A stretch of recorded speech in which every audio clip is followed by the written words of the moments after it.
রাজ্যে আবারও নতুন করে আশা কর্মী নিয়োগ 2025 সালে যে সমস্ত প্রার্থীরা আছেন তারা অবশ্যই মাধ্যমিক পাস অর্জন করে থাকলে প্রত্যেক প্রার্থী কিন্তু এখানে আবেদন করতে পারবেন। এক্ষেত্রে আপনাদের কোনো লিখিত পরীক্ষা ছাড়াই প্রত্যেক প্রার্থী এখানে আবেদন করতে পারবেন। সেই ক্ষেত্রে আপনাদের বিডিও অফিসে কিন্তু ফর্ম জমা করতে হবে। কেবলমাত্র ইন্টারভিউর মাধ্যমে এই নতুন আশা কর্মী নিয়োগের ক্ষেত্রে প্রত্যেক প্রার্থী আবেদন করতে পারবেন। আজকে আমরা সেই অফিসিয়াল নোটিফিকেশনের মাধ্যমে আমরা A to Z কিন্তু অবশ্যই তথ্য জানবে। এক্ষেত্রে আপনাদের শুধুমাত্র মাধ্যমিক পাস যোগ্যতা অর্জন করে থাকলে প্রত্যেক প্রার্থী আবেদন করতে পারবেন। সেক্ষেত্রে আপনাদের বিবাহিত এবং বিধবা এবং আইনগতভাবে বিচ্ছিন্ন মহিলারা কিন্তু এখানে আবেদন করতে পারবেন। সেক্ষেত্রে আপনাদের 30 থেকে 40 বছরের মধ্যে বয়স হলে প্রত্যেক প্রার্থী কিন্তু আবেদনপত্র জমা করতে পারবেন সরাসরি বিডিও অফিসে। এবং আপনাদের যে অফলাইন ফর্মটির মাধ্যমে আপনারা সম্পূর্ণরূপে ফিল আপ করে বিডিও অফিসে জমা করবেন, সেই ফর্মটিও কিন্তু আজকে এই ভিডিওর মাধ্যমে আমরা A to Z কিন্তু অবশ্যই দেখে নেব। তার আগে প্রত্যেকে বলে কি এই চ্যানেলের নতুন সদস্য অথবা অডিয়েন্স হয়ে থাকলে প্রত্যেকে চ্যানেলটিকে সাবস্ক্রাইব এবং পাশে বেল আইকনটি ক্লিক করে দেবেন সবার আগে এই ধরনের নিত্য নতুন আপডেট পেতে। আমরা সবার প্রথমে অফিসিয়াল নোটিফিকেশনের মাধ্যমে অফলাইন ফর্মটি কিভাবে আবেদন করবেন সেই অফলাইন ফর্মটি সম্বন্ধে আমরা বিস্তারিত দেখে নিই। তার আগে অবশ্যই চ্যানেলটাকে সাবস্ক্রাইব এবং ফলো করতে ভুলবেন না। আমাদের টেলিগ্রাম চ্যানেলটিতে যুক্ত হয়ে যাবেন, ওখানে প্রতিনিয়ত কিন্তু প্রত্যেকে আপডেট পেয়ে যাবেন। এই অফলাইন ফর্মটিকে সবার প্রথমে আপনাদের কিন্তু A4 সাইজে কিন্তু প্রিন্ট আউট করে নিতে হবে এই আশা কর্মী আবেদনপত্রটিকে। এই পত্রটির ক্ষেত্রে আপনাদের নাম্বার দিতে হবে, সেটা নোটিফিকেশন উপরে দেওয়া, সেটা আমি আগে প্রত্যেকে জানিয়ে দেবো। এইটা ফিল আপ করার পর এখানে আপনাদের পাসপোর্ট সাইজের ফটো কিন্তু এখানে অবশ্যই যুক্ত করবেন। এখানে আপনার অবশ্যই নাম দেবেন আবেদনকারী হিসাবে এবং আপনার এখানে ব্লকের নাম অর্থাৎ গ্রাম পঞ্চায়েতের নাম এলাকা সেটা দিবেন এবং গ্রাম পঞ্চায়েত ব্লকে এবং গ্রামের নামটি উল্লেখ করে দিবেন। এর পাশাপাশি আপনি এখানে আপনার নাম এবং পিতার নাম এবং স্বামী বা অভিভাবকের নামটি কিন্তু এখানে উল্লেখ করে দিবেন। এবং স্থায়ী ঠিকানা হিসাবে এখানে আপনার অবশ্যই গ্রামের নাম এবং পোস্ট অফিস এবং থানা এবং জেলা এবং তার সাথে সাথে আপনার অবশ্যই পিনকোডটি কিন্তু উল্লেখ করে দেবেন প্রত্যেক প্রার্থী।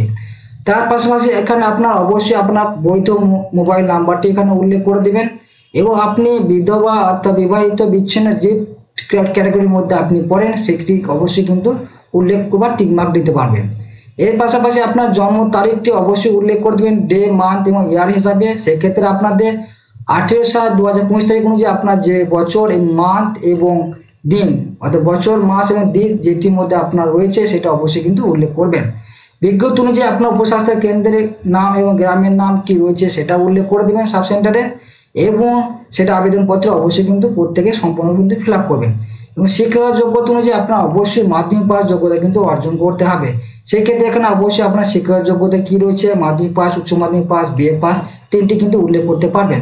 সেক্ষেত্রে পাশাপাশি আপনার বোর্ডের নামটি কিন্তু উল্লেখ করে দিবেন এবং কত সালে পাস করেছেন, আপনার প্রাপ্ত নম্বর কত ছিল এবং শতকরা কত পার্সেন্টেজ পেয়েছে সেটা কিন্তু প্রত্যেকে কিন্তু পরপর উল্লেখ করে দিবেন মাধ্যমিক, উচ্চ মাধ্যমিক এবং বিএ পাস।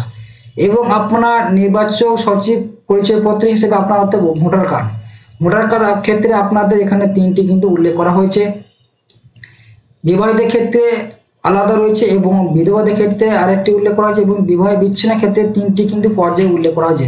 যেহেতু এই তিন শ্রেণী মহিলারা কিন্তু এখানে আবেদন করতে পারবে সেই ক্ষেত্রে আপনাদের এখানে অবশ্যই অংশ নাম্বার, কর্মী নাম্বার এগুলো কিন্তু অবশ্যই উল্লেখ করতে হবে। সেক্ষেত্রে এখানে বিবাহিতের ক্ষেত্রে জীবিত স্বামীর অবশ্যই অংশ নাম্বার, কর্মী নাম্বার উল্লেখ করতে হবে।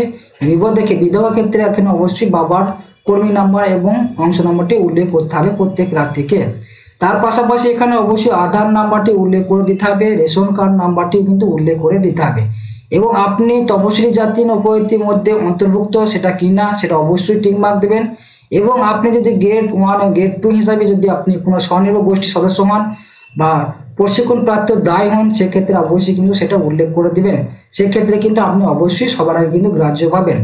এখানে অবশ্যই আপনার স্থানে উল্লেখ করবেন আপনি কোথায় বসবাস করছেন এবং তারিখ এবং এখানে অবশ্যই আবেদনকারীর সম্পূর্ণ ফুল একটা সিগনেচার কিন্তু দিবেন। এবং এখানে আপনার ডিক্লারেশনটা দেওয়া আছে। সেক্ষেত্রে আপনি এই ফর্মটি যদি কোনো ভুল ত্রুটি করে থাকেন সেক্ষেত্রে ফর্মটি কিন্তু বাতিল হবে। তাই প্রত্যেকে ফর্মটি ফিল আপ করার আগে অবশ্যই নির্ভুলভাবে প্রত্যেকে কিন্তু ফিল আপ করার চেষ্টা করবেন। এবং এক্ষেত্রে আপনার ফিল আপ করা হয়ে যাওয়ার পর আপনাদের কোন কোন ব্লকের ক্ষেত্রে আবেদনটি চলছে সেক্ষেত্রে আপনাদের হাঁসখালি ব্লকে নদিয়া জেলার এই হাঁসখালি ব্লকে আপনারা প্রত্যেকে কিন্তু ফর্মটি ফিল আপ করে আপনাদের সরাসরি কিন্তু বিডিও অফিসে কিন্তু জমা করতে পারবেন। তার জন্য আপনাদের যে সমস্ত তথ্যগুলি জানা দরকার সেগুলো কিন্তু আমি আজকে এই ভিডিওর মাধ্যমে অবশ্যই প্রত্যেকে জানিয়ে দিচ্ছি। সেক্ষেত্রে আপনাদের বয়স হতে হবে 30 থেকে 40 বছরের মধ্যে। 18/7/2025 তারিখ অনুযায়ী গণনা করা হবে। এবং যদি এসসি অর্থাৎ তপশিলি জাতি এবং উপজাতি হয়ে থাকেন সেক্ষেত্রে আপনাদের কিন্তু 22 থেকে 40 বছরের মধ্যে বয়স হলে প্রত্যেক প্রার্থী আবেদন করতে পারবেন। সেক্ষেত্রে 3টি শ্রেণী আমি আগেই জেনেছি, এই 3 মহিলারা কিন্তু আবেদন করতে পারবেন। বিবাহিত, বিধবা এবং আইনগতভাবে বিচ্ছিন্ন বিবাহ মহিলারা কিন্তু এখানে আবেদন জানাতে পারবেন। সেক্ষেত্রে আপনাদের কোনো শুধুমাত্র মাধ্যমিক পাস যোগ্যতা অর্জন করে থাকলে প্রত্যেক প্রার্থী কিন্তু আবেদন করতে পারবেন। সেক্ষেত্রে যদি আপনারা উচ্চতর শিক্ষাযোগ্যতা অর্জন করে থাকেন সেক্ষেত্রে কোনো বাধা নেই। এই আবেদনপত্রটি আপনাদের সংশ্লিষ্ট হাঁসখালি উন্নয়ন সমষ্টি, হাঁসখালি, নদিয়া, কর্ণে শনিবার রবিবার বাদে আপনি সমস্ত দিন কিন্তু আবেদনপত্র জমা করতে পারবেন। সেক্ষেত্রে আপনাদের সকাল 11 থেকে বিকেল 4টা পর্যন্ত অবশ্যই দরখাস্ত জমা করতে পারবেন। আবেদনের শেষ তারিখ কি বলে 6/8/2025 তারিখে আপনাদের কিন্তু অবশ্যই জমা করতে হবে। সেক্ষেত্রে আপনাদের শুধুমাত্র সরাসরি গিয়ে কিন্তু আপনাদের ড্রপ বক্সে গিয়ে জমা করতে হবে। ডাকযোগ কিংবা ইমেলে কিন্তু পেন করতে পারবেন না, অর্থাৎ ডাকযোগ বা মেল আইডির মাধ্যমে কিন্তু পাঠানো হবে না, সরাসরি কিন্তু আপনাদের আবেদনপত্র দাখিল করতে হবে, সেটা কিন্তু অবশ্যই জানিয়ে দেওয়া হয়েছে। এবং আপনাদের যে সমস্ত নথিগুলি আপনারা জমা করবেন সেগুলি কি বলেছে, মাধ্যমিক পরীক্ষার মার্কশিট, মাধ্যমিক পরীক্ষার অ্যাডমিট কার্ড এবং তপশিলি জাতি উপজাতি সার্টিফিকেট অবশ্যই, এবং নিজের 2 পাসপোর্ট সাইজের ফটো অবশ্যই, এবং 5 টাকার ডাক টিকিট আপনার মুখ বন্ধ খামে সমস্ত ডকুমেন্ট অ্যাটাচ করে কিন্তু অবশ্যই সেলফ অ্যাটাচ করে দিয়ে প্রত্যেকে জমা করতে পারবেন। এবং আপনার বিবাহিত, বিধবা এবং সে যদি কোনো সার্টিফিকেট থাকে সেটা কিন্তু অবশ্যই জমা করতে হবে। এবং গ্রেড 1 গ্রেড 2 সর্বগোষ্ঠী সদস্য বা প্রাপ্তি প্রশিক্ষণ দায়ী হয়ে থাকেন সেক্ষেত্রে আপনার কোনো ডকুমেন্টস থাকে সেটা কিন্তু অবশ্যই জমা করতে পারবেন। এই সমস্ত ডকুমেন্টসগুলি আপনি অবশ্যই জেনে নিন। এইগুলি আপনার অফলাইন ফর্মের সাথে সমস্ত ফর্মটির সাথে যুক্ত করে দিয়ে আপনার সরাসরি কিন্তু হাঁসখালি ব্লক ড্রপ বক্সে আপনারা জমা করতে পারবেন। তাহলে কিন্তু আপনার আবেদনপত্রটি সম্পূর্ণভাবে কিন্তু সমাধান হয়ে যাবে। এবং আপনি কোন জেলা থেকে দেখছেন অবশ্যই কমেন্টে জানাবেন। এবং যদি আপনার কোনো প্রবলেম হয়ে থাকে আবেদনপত্রের ক্ষেত্রে অবশ্যই কমেন্টে জানাবেন। আপনাকে কমেন্টের মাধ্যমে সমস্ত তথ্যে কিন্তু অ্যান্সার দিয়ে দেওয়া হবে। আজকের ভিডিওটি কেমন লাগলো অবশ্যই কমেন্ট করবেন। এবং এই ধরনের প্রতিনিয়ত আপডেট পেতে এই চ্যানেলটাকে অবশ্যই সাবস্ক্রাইব এবং ফলো করতে ভুলবেন না, কমেন্ট করতে ভুলবেন না। এবং আমাদের টেলিগ্রাম চ্যানেলে অবশ্যই যুক্ত হয়ে যাবেন, ওখানে প্রতিনিয়ত প্রত্যেক কিন্তু আপডেট পেয়ে যাবেন। সকলকে অসংখ্য ধন্যবাদ জানাই আজকের ভিডিওটি দেখার জন্য।